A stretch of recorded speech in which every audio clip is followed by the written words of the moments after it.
What is happening, all you beautiful people? So, I've been away a while, I know.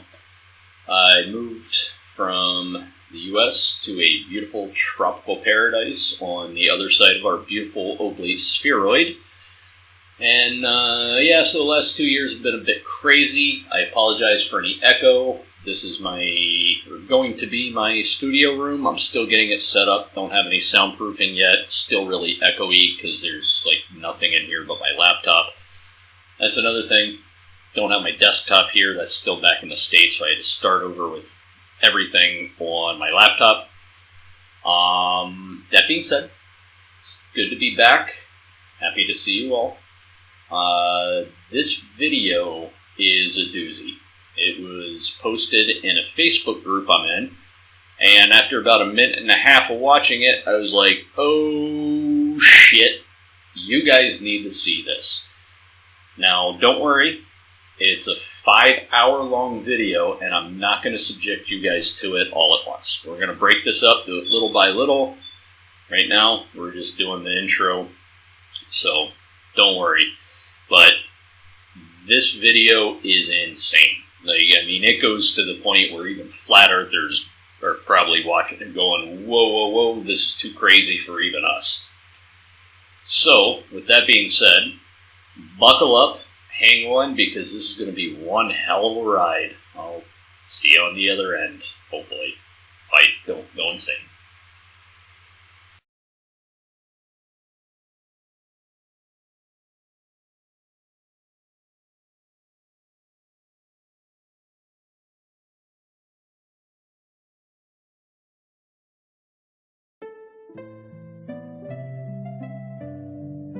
Once you are awake, it is almost impossible to fall back to sleep again. Once you discover that the Earth is not a spinning globe, but a flat and stationary plane with a firmament above it, everything changes. Well, he's right. Everything does change. You become a fucking weirdo. But I'll give credit where credit's due. He is using music from Elder Scrolls. I can't remember if this song's off the Oblivion or Skyrim soundtrack. One of those two. But either way, good soundtracks, great games. Highly recommend them. The trusted voices and satanic scientific priests who once shaped our reality and understanding of the world are no longer reliable. Why are they no longer reliable? What does being satanic have to do with it? And how do you know they're satanic? And even if they were satanic, why would that necessarily be a bad thing? They were Muslim, I'm sure as long as their science was good, and their faith really had no bearing on anything. Our first-hand experience of the Earth as a stationary realm is at odds with their fabricated narrative of space and spinning planets. The scarring of our land and the barbaric mining of Earth's once majestic giant trees is at odds with the history books and geological narrative. So, I don't know if you just caught that, but he just said that Devil's Tower and those kind of pinnacle-shaped rock formations in places like Utah were, once upon a time, giant trees. Yeah, he went there. And the Awaker left wondering, what on earth happened?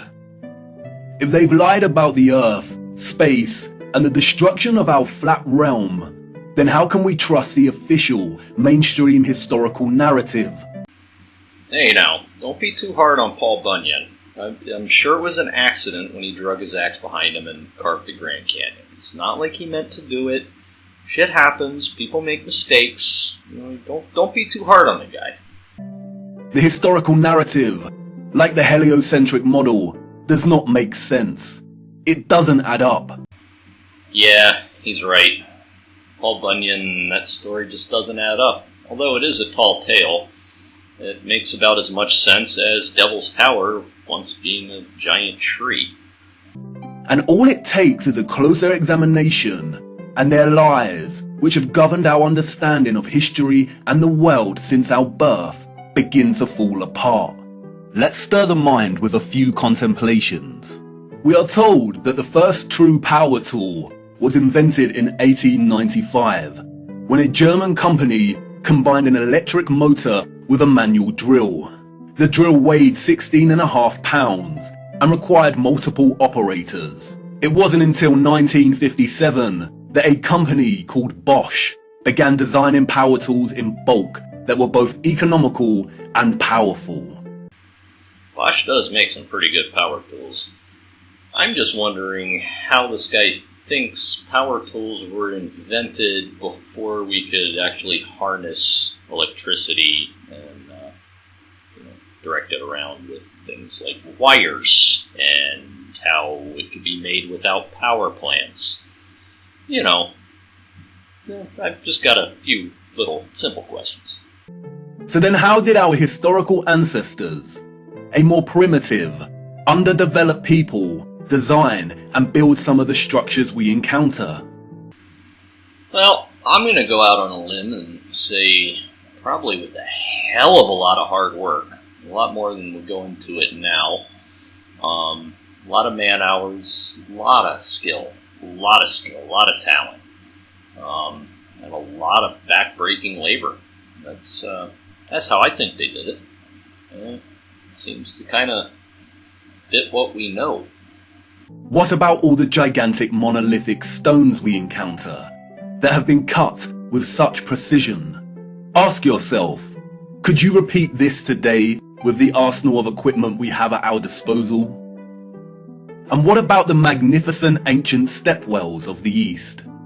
Stepwells, we are told, were multi-storied wells built by our primitive ancestors as ways to preserve the water supply during droughts. But look at the intricacy and complexity of these structures. Look at the glory and the finesse. Look at the geometric precision. All dug out and crafted from using hand tools. Yeah, right. I love this argument. Basically, I don't understand how something works, therefore we're being lied to. I wonder who he thinks built that stuff. Ooh, I know. Aliens. It's gotta be aliens. Always go with aliens. Aliens. And also, those stepwells are really fucking cool. I would love to go see one of those things. Go actually check it out in person. That would be really cool. Those are damn impressive and really neat looking. What about the gigantic canal networks we find all over the world? The Erie Canal in America was allegedly built between 1817 and 1825. There were no civil engineers in America at this time. The people responsible for planning construction were novices, we are told. The canal is 12 meters wide and 4 meters deep. The Erie Canal spans 363 miles. But this was not just a case of digging each day for the Irish immigrants and their oxen companions. They had to fell hundreds of trees as they passed through the virgin forest. They had to build complicated aqueducts and locks, and they had to pass through the Niagara Escarpment, an 80-foot high wall of hard limestone. Well, he is right. The first college to start teaching civil engineering as a profession in the U.S. was Norwich University in 1819.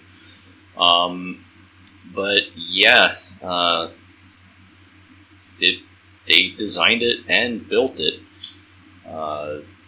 Civil engineering is engineering that is, well, for a civil purpose, not a military.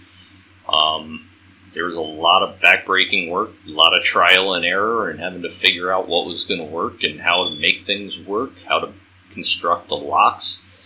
Wasn't easy. It was hard, but just because something's hard doesn't mean it's impossible. And just because people don't have a formal college education on something doesn't mean it's impossible, especially at a time when invention was rampant. I mean, people were coming up with all sorts of new ideas and new ways of doing things, new technologies. I mean, that's just how things go. But civil engineering has been around for thousands of years.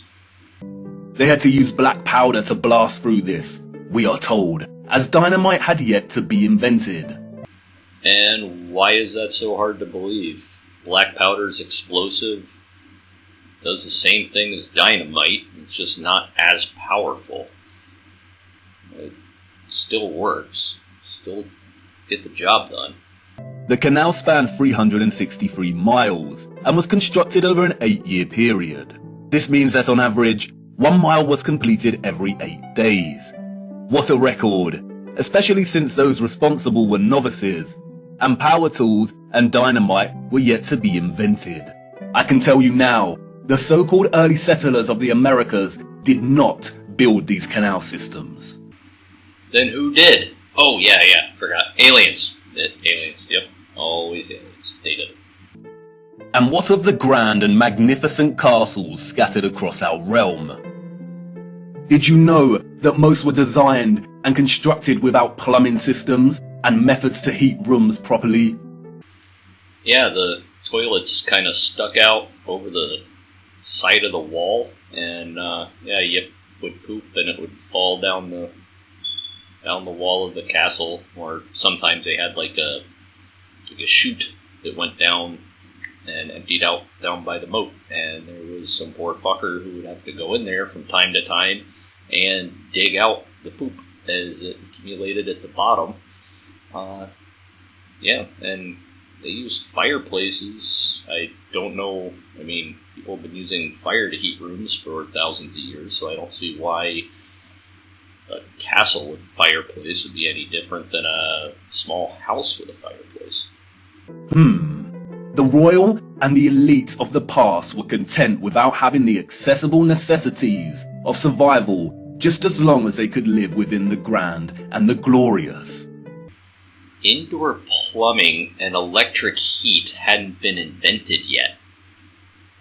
Were kings and queens and royalty just supposed to live in squalor because modern conveniences weren't available to them at the time?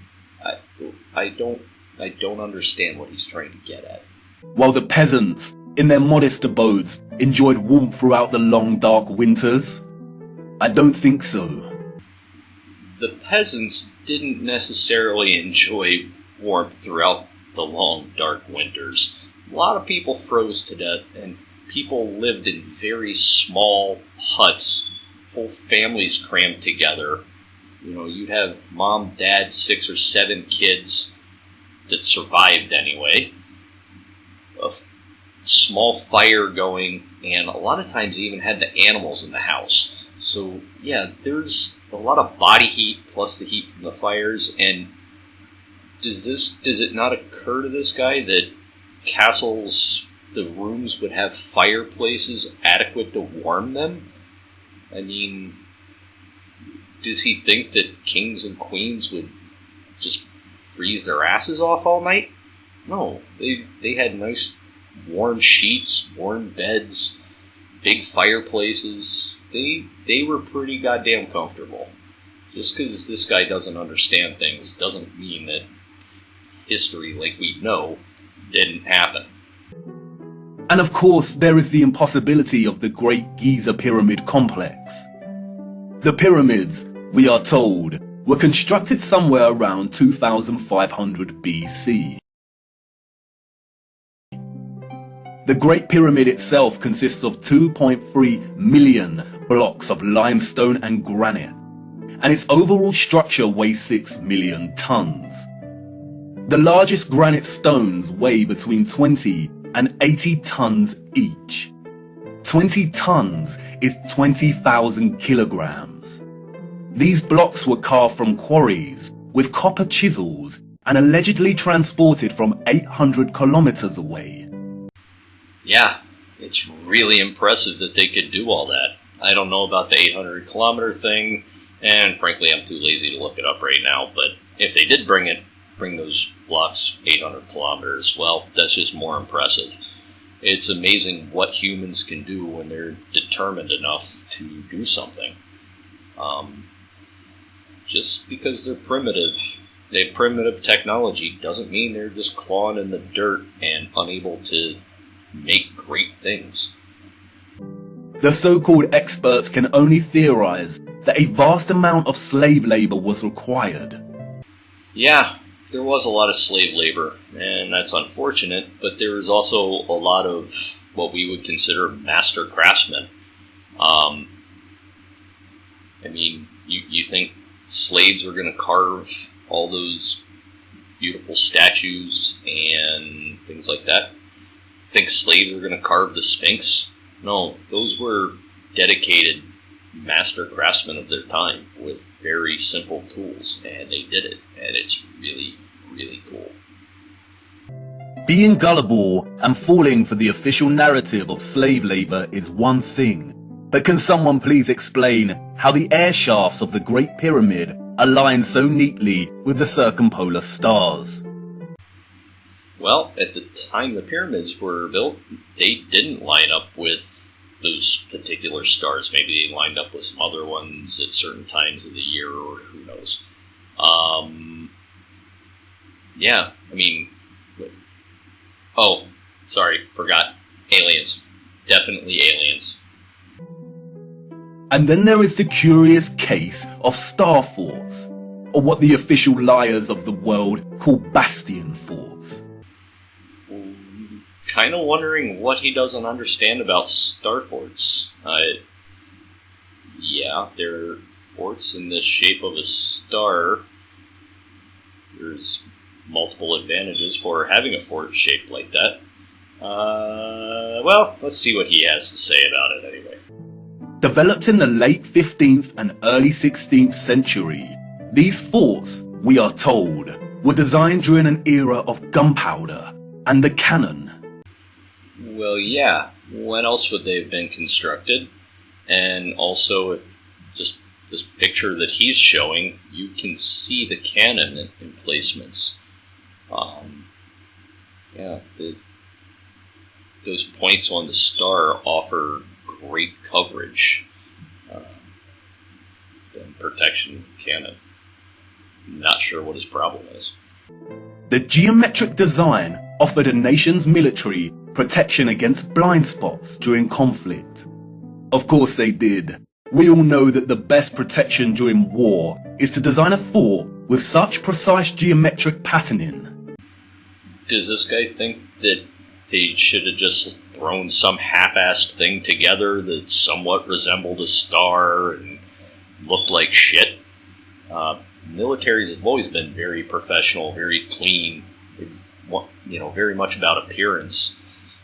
It's like this guy doesn't understand that even back then, we could measure things. We could measure length and angles, and you can draw blueprints and figure out how long walls should be and the angles and all of that.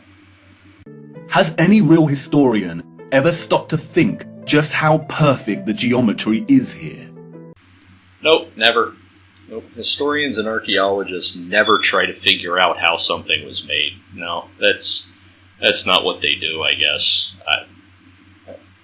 I don't know. But you know what? This guy's got it all figured out, I'm sure.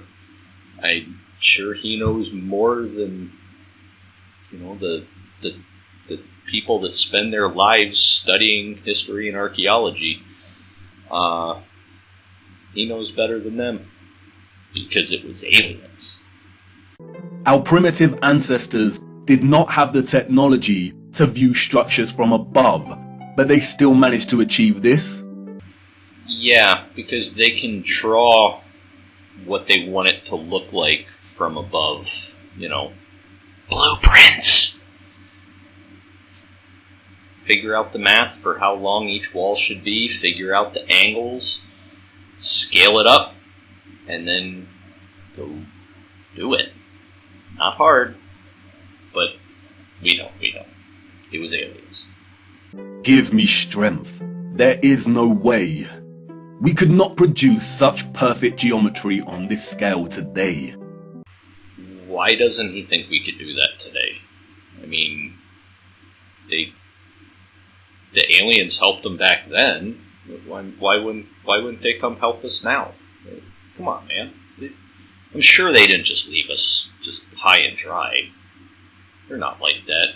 I mean, look at E.T. Such a cute guy. Cares about people. I'm sure our other alien overlords cared about us, kind of. We've been fooled once again. We have been indoctrinated with a false historical narrative and timeline. And, like the silly heliocentric model, all it takes is a closer look at this narrative and things soon start to fall apart, and the lies become so blatantly evident. Oh yeah, speaking of the Earth thing, this was supposed to have something to do with the Earth being flat. I'm not real sure what any of this has to do with the shape of the Earth. Did aliens, when they built this stuff, did the aliens come and make the Earth flat? Or did the aliens turn it into a globe after they built the stuff and the natural shape of the Earth is flat? Or did the aliens just tell people that it was a globe but it's really flat, and now it was aliens? That's all I know. I don't know. I'm sure he'll get to telling us why, tying those two things in somehow. But I bet it has something to do with aliens. Because primitive people can't do things. Because of their satanic lies, piecing together an accurate, honest historical timeline has become an impossible Rubik's Cube. The official narrative, a Pandora's box, only offering us tiny clues, half-truths, and deceptions. The stitchings of our true historical timeline have been loosened. The contents erased and muddled before we were even born into this world. And herein lies the problem. How to know where you are going if you don't know where you are in the first place? Well, usually when I get lost, I know where I'm trying to go, or where I'm going. I just make a wrong turn, then I end up not knowing where I am, or how to get back to where I know where I am, or how to get where I'm going. But I usually know where I'm going when I, start out on the trip. I wonder if this guy knows where he's going with this video, because it mentions flat Earth, but we're over 20 minutes in, and still he's only just mentioned it in passing once, so maybe we'll find out at some point one day, maybe. But you see, awakening is truly a gift. This guy's woke, y'all. Once awake, we learn that we've always had the answers right in front of us. We've always had more than we know. But we had to regain our sight first, before things started falling into place. See? Told ya. Aliens. Before things started to make a little more sense. And here we are again, viewer, at the precipice of another great journey. What if I told you that before us there existed a civilization that was responsible for the most advanced technology ever developed? Well, shit. Well, okay, Atlantis? That was my second guess? Maybe... I don't know. Shit. Maybe it's not Atlantis, maybe it's somebody else. Let's find out. And that it was their understanding of the workings of our flat realm that was key to their innovation. And what if I told you that it is highly likely that our true history as a people only begun just over 200 years ago? What? Would you think of me as mad once again? Do I sound as preposterous as when I first told you that the Earth is flat? No. You sound more batshit crazy, more insane, and I have a feeling we're not even getting it. We haven't even scratched the surface yet. Yeah, like I said, guys, hang on and buckle up, because... Perhaps. And that's why I need to show you. What I hope to show you is one of the greatest cover-ups of all time. It is on par with the heliocentric lie in its enormity and the impact it has upon humanity. And, as I will try to show you, it is inextricable from the true nature of our flat realm Earth, and you cannot understand one without understanding the other. We cannot waste time, for we must journey in search of lost time. At its heart, this is a story about deception. It is also a story of endings and beginnings, of death and rebirth. And please bear with me. Due to the deceptions and falsities underpinning our historical narrative, this story cannot be told in a linear fashion. We need to go back and forth in time to really draw out something that brings us a little closer to the truth. It is also imperative to understand that, like much contemporary science, history as a discipline was corrupted a long time ago. At its most innocent, a lot of established historical narrative is guesswork. But at its worst, it is a set of lies agreed upon, as the so-called Napoleon put it so succinctly. We are going to be digging in the dark. No historian will be there to help us. We are alone in this journey. Our journey is a hunt for things buried in plain sight.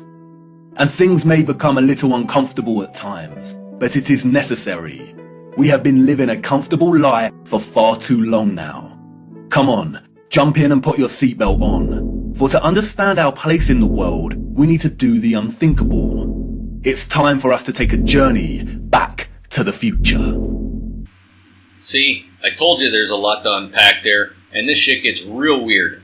And I think it's going to get weirder. But as long as we're going back to the future, we got Marty and Doc in the DeLorean with us. DeLorean. Yeah, that'll be fun. It shouldn't be too bad. So, on that note, that's all I'm going to subject you guys to today. I've tortured you enough. Not real sure if I'm going to be coming out with 1 or 2 of these a week, but it'll at least be 1 a week. So if you hit the subscribe and bell notification, you'll know exactly when I publish a new one. So, on that note, it's been great spending time with you again. I'm sorry I've been gone. I will be around more often. Thank you for watching. Take care. Stay safe.